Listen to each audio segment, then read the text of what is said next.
Bakit hindi niya kaya tinuruan ang kanyang ama para marisulba or ma-counter ito agad?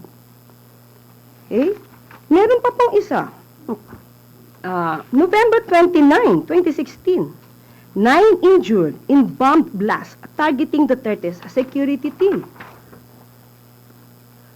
Magaling naman po yata siya magpuna. Pero walang solusyon na naibibigay. Sana magbigay siya ng solusyon. At ito pa po. 2019, Duterte Honors Cup killed in school explosion. Hindi po ba dapat kung napakagaling niya magbigay ng suggestion, dapat ay tinuruan niya ang kanyang ama para ito ay na-prevent. May mga pagkakataon po na hindi maiiwasan ng mga ganitong sitwasyon, especially sa pangyayaring ito, mga estudyante, mga minor de edad, hindi terorista. At sa susunod sana, bago magbigay ng pamimintas at paninira ang Vice Presidente, itanong niyo sa kanya ano ang kanyang suhestyon. Ayan, Attorney Sal, yung pahayag ni Yusek Claire Castro. Kabalbala naman ang pinagsasabi nito. I don't think she knows what she's talking about. Alam po niya, gaya sinabi ko kanina, hindi lamang bigo ang pamahalaan. Kung hindi, ito ang nagiging modelo ng paglabag sa batas with impunity and getting away with it. Yan ang impluensyang naibibigay sa mga minor de edad. Kaya, ginagawa nila. Ayan. Ayan. At kaugnay nga dyan, Attorney Sal, ay matapos yung sunod-sunod na insidente ng karahasan sa mga paaralan, ay mas paigtingin ng Department of Education o DepEd yung mga hakbang para sa kaligtasan ng mga mag-aaral. Kasabay nito, tiniyak din ng ahensya ang tulong at suporta para sa mga biktima nung naganap na shooting incident doon sa Tacloban City. Alamin natin sa ulat ni Stella Maris.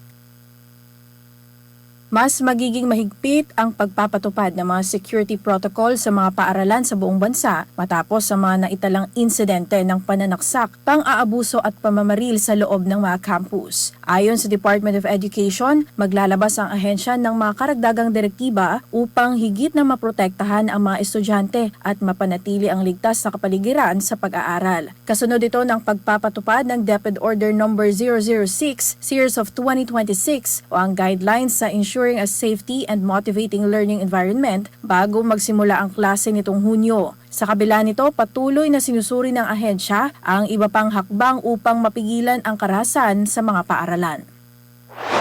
Samantala, personal na nagtungo si DepEd Secretary Sonny Angara sa San Jose National High School sa Tacloban City kasunod ng shooting incident na ikinasawi ng 4 na estudyante at ikinasugat ng ilan pa. Nangako si Angara ng psychosocial support para sa mga mag-aaral, guro at kawani upang matulungan silang makabangon mula sa trauma ng insidente. Nakipagpulong din siya sa mga opisyal ng lokal na pamahalaan, Philippine National Police at mga DepEd Field Officer upang talakayin ang mga hakbang sa seguridad. Matapos ang pulong, binisita rin ng kalihim ang mga sugatang estudyante sa ospital at nagpaabot ng tulong at suporta sa mga pamilya ng mga biktima. Para sa Diyos at sa Pilipinas kong mahal, ito yung Citizen Correspondent Stella Maris, SMNI News. Ayan, Attorney Sal. Sa tingin niyo po ba makakatulong yung hakbang na ginawa ng DepEd o is it too late na po ba, Attorney Sal? Basta para sa akin, gusto mong maayos ang ating bansa, ang ating mga kabataan, kailangan yung mga may hawak ng kapangyarihan ang magbibigay ng halimbawa para sundin.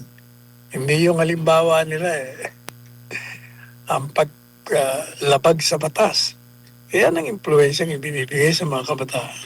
Yan ang dapat na matigil, mawala. Otherwise, mauulit yan.